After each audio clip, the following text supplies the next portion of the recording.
Hi everyone. Today we are going to explore one of the most critical compliance framework in the world of information security and service organization, that is SOC types. Whether your organization provides cloud services, manages data for clients or handles financial transactions, understanding SOC is essential. SOC framework are the gold standard that auditors, clients and regulators use to evaluate whether your organization has implemented effective controls. Over the next few minutes, we will break down what SOC is, understand the three main types SOC 1, SOC 2, and SOC 3, and dive deeper into the two types of SOC 2 reports that you are likely to encounter. By the end of this session, you will have a clear understanding of how these frameworks work and why they matter for your organization's credibility and compliance posture. So let's get started. Let's start with basics. What is SOC? SOC stands for Service Organization Control, and it's a reporting framework developed by the American Institute of Certified Public Accountants, or AICPA. Think of SOC as a structured way to communicate your organization's control environment to stakeholders. When you are a service provider, whether you are a service provider like SaaS company, a cloud provider, a managed service provider, or a data processor, your clients need assurance that you are protecting their data and operating your systems securely. Here's what SOC make values. First, it provides independent assurance. A third party auditor evaluates your controls, not you. This gives your clients confidence that the assessment is objective and credible. Right. The second one is it provides control design and effectiveness. It's not just about having policies on paper. SOC audits verify that your controls are actually designed properly and working as intended. The third one is it's the industry standard. When clients ask us about complaints, they are asking about SOC. It's become the benchmark for evaluating service organization. Right. Whether you are seeking new clients, renewing contracts, or building trust with existing customer, SOC compliance is often a requirement in your vendor agreements. So moving on to the next one is SOC 1 versus SOC 2 versus SOC 3. The comparison. Now there are three types of SOC reports and each serves a different purpose. Let me walk you through each one. SOC 1 focuses on financial reporting controls. If your organization processes financial transactions or handles accounting systems for client, SOC 1 is relevant. It evaluates whether your internal controls over financial reporting are effective. SOC 1 is primarily for organizations that have a direct impact on their users' financial reporting. So, SOC 2 is the most common and most relevant for most service organizations today. It evaluates controls related to security, availability, processing integrity, confidentiality, and privacy. If you are a cloud provider, SaaS company, or a technology service provider, SOC 2 is what your customers will ask for. It has become the industry standard for accessing information security and operational controls. SOC 3 is similar to SOC 2 in scope, but it's a publicly available report. SOC 3 is designed for general business purposes and can be freely distributed to customer without confidentiality restrictions. However, SOC 3 provides less detailed control testing than SOC 2. Many organizations use SOC 3 for marketing and general trust building, while maintaining SOC 2 reports for clients who require more detailed control information. So the summary is SOC 1 focuses financial reporting controls with the audience of financial reporting users. SOC 2 focus on security, availability, processing integrity, confidentiality, and privacy, and the audience is enterprise clients, technology services. SOC 3 focuses on SOC 2 scope but public friendly. The audience is general business process purposes and marketing. Most of you here, SOC 2 is what we will focus on next, as it is the most critical for cloud and technology services. Right. So moving on to the fourth slide is SOC 2 type 1 versus type 2.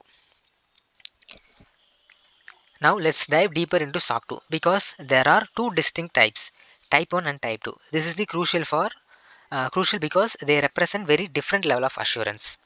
SOC 2 type 1, it is a point in time evaluation. Imagine taking a snapshot of your controls on a specific date. The auditor evaluates your control design, which means are your controls designed effectively to address the risk. Type 1 covers a relatively short period, typically 2 to 6 months of operation. So the key characteristics of Type 1 includes it assesses control design effectiveness only. Shorter duration means lower cost. The next one is good for organizations that are new or starting their compliance journey just now. The last one is provides functional assurance.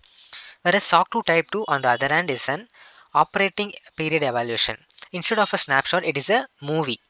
The auditor evaluates your control over a longer time frame, typically 6 to 12 months. This allows the auditor to assess not just whether your controls are designed well, but whether they actually operate effectively over a period of time.